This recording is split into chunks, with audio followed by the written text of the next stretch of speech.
Welcome to Weekly Digest, where we highlight the works of ministers of government as they push the administration's development agenda. In remembrance of Queen Elizabeth II, Prime Minister Brigadier Retired Mark Phillips reflected on her service to the world and her visits to Guyana. Photos of those times show great celebration and enthusiasm by Guyanese people for her visit. Indeed, the legacy of Her late Majesty is etched in Guyana's history. The Justice Education Society, in collaboration with the Canadian government and the Ministry of Home Affairs, launched its Strengthening Justice for Women, Girls and Indigenous People project. The project is aimed at ensuring that these groups have equal access to justice and are empowered to become less vulnerable to violence. It is an ongoing struggle and a work in progress to bring us at a point where we can all feel safe in the society in totality with respect to how we relate to women and girls, make them safe, but also particularly to pay more attention to the life and circumstances of our Amerindian peoples. The Auditor General's report for 2021 was on Monday presented to the Speaker of the National Assembly, Manzoor Nadir, ahead of the statutory deadline. 5 performance audit reports were also handed over.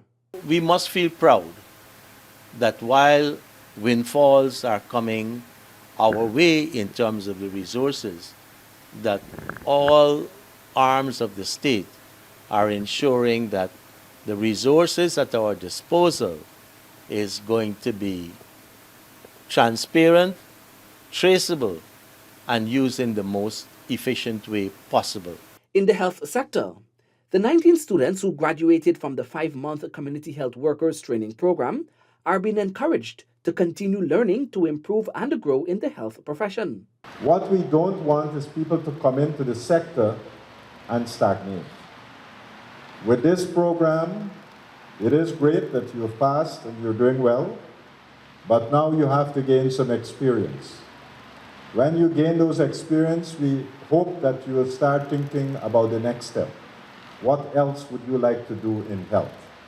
And once you start thinking about those next steps, we will be there to facilitate you so that you can grow and develop. The Ministry of Health received the 50 wheelchairs from the Mohan Tandy Foundation in collaboration with the Rotary Club of Georgetown. The donation will greatly assist the Ministry of Health's wheelchair initiative. Over the last year or so, we have been making a dedicated effort to acquire wheelchairs so that we can satisfy this need. There's still an unmet need, and I think these 50 wheelchairs would come in very, very handy, especially in the interior communities. Residents of Number 7 Village and the surrounding communities in Berbice benefit from a newly commissioned health center. This is a demonstration of the PPPC government's commitment to ensuring residents receive primary health care in a comfortable environment. We have an integral role to play in ensuring that there is optimal delivery of healthcare services. So we hope that this facility is going to improve and enhance the lives of people within the contiguous villages. We also hope that the services that are going to be provided, that those services are going to meet you practically every day. COVID-19 remains a public health emergency since the World Health Organization and the Center for Disease Control have not yet declared any information which suggests otherwise. We take a lot of our guidance both from CDC and WHO. The WHO, they have a special committee responsible for public health emergency. That committee is scheduled to meet maybe in a month's time. And when that committee meets, it would evaluate where we are with the pandemic and then make a decision as to whether we continue in the mode that we are in, meaning that we have a public health emergency. So they would have to change that status. But as of now, the status has not changed, and therefore every country would have to be on alert.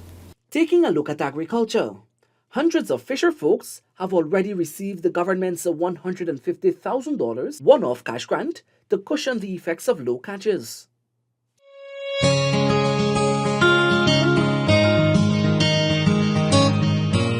because we are here this afternoon to fulfill promises. A commitment and a promise was made by the government a few months ago that we will help fisher folks across the country.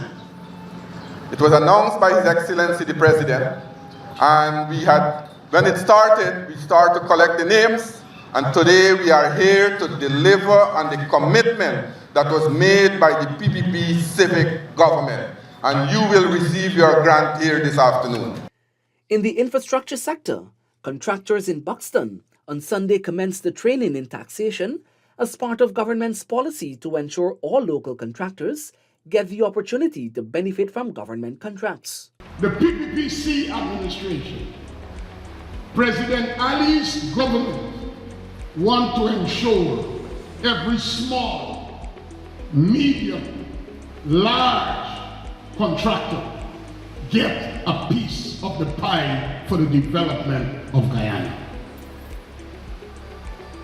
We want to ensure Afro-Guyanese contractors, just like Indo-Guyanese contractors, get work. The dream of 200 families in Lethem, Region 9, of owning their own homes is now becoming reality after government issued them with house lots. The exercise. The house lot allocation is in keeping with the government's objective to ensure all citizens have access to safe and affordable housing. You have a caring government that is here to help to ease the burden of its citizens. Residents of Enmore, East Coast, Demerara, and the neighboring communities were engaged with a team of government ministers where issues were highlighted and the solutions found. Before we leave here, we will all work out work program or modalities of how we can get the best possible options that have an outcome that is beneficial for everyone. Are we clear? So I'm not here to railroad anyone. I'm here to help fix the system. And I'm here to also help you. Government also distributed 1,200 house lots in Region 3 as they march on to fulfill the promise of allocating 50,000 house lots in 5 years. We are continuously and always in pursuit of our target, our national target of 50,000 lots in our first 5 years in office. So we do welcome the new applications, and we have all of our housing services here today for which we will respond to you. And we especially like to support our young people to ensuring that they realize their dreams. In education, some 8 females and 10 males residing in Mainstay Wayaka, Region 2, will soon become licensed tractor operators as the Board of Industrial Training, BIT, will be rolling out its course. Minister of Labour Joseph Hamilton made the announcement over the weekend during a visit to the village. I'm hoping that you can influence other young women to think outside the box.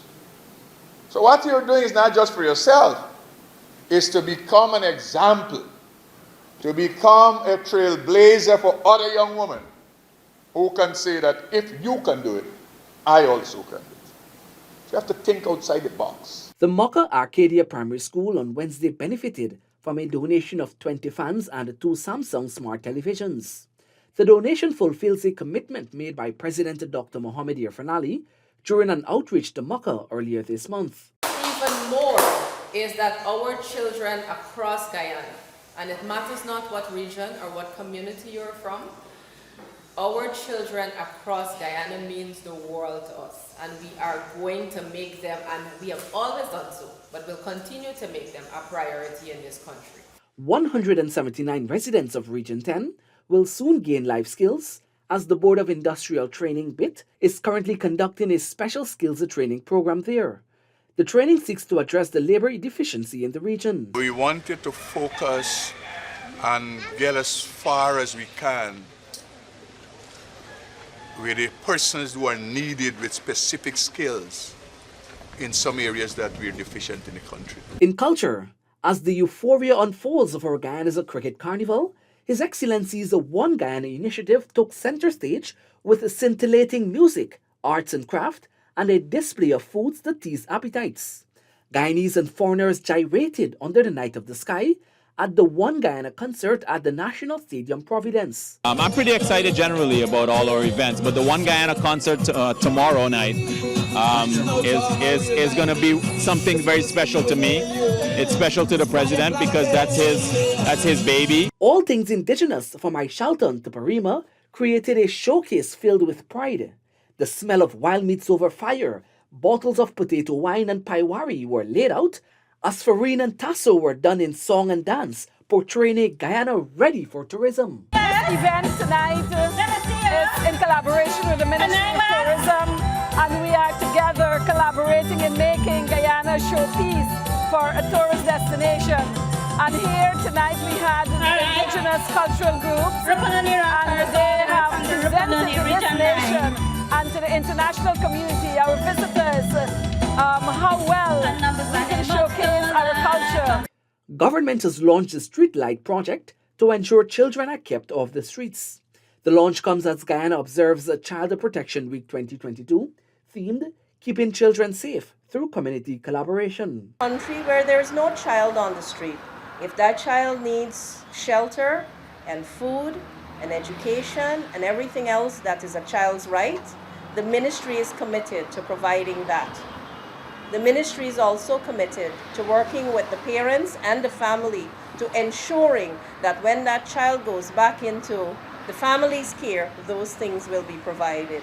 Because we will create a database and follow up those children to ensure that they have stability in their lives. Some 400 residents of Anai, Region 9, now have access to potable water for the first time as government recently commissioned a $26 million well in the community.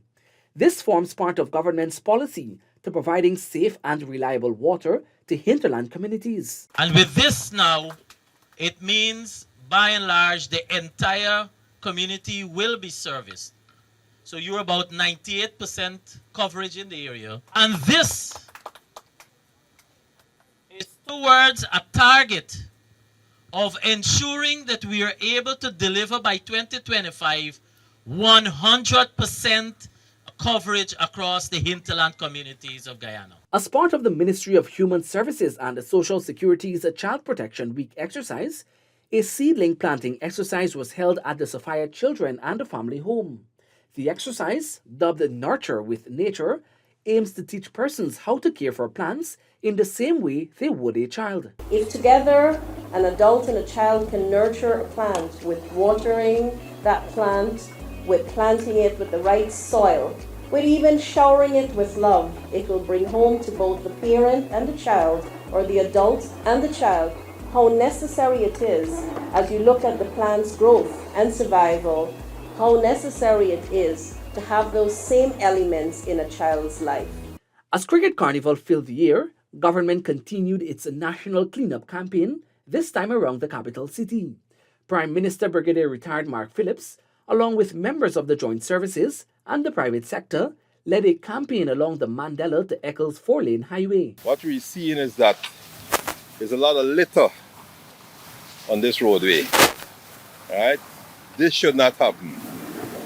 It means that people are deliberately throwing their garbage out through the windows as they drive along this highway, or they're putting the garbage in bags and bring it and deposit it along this roadway.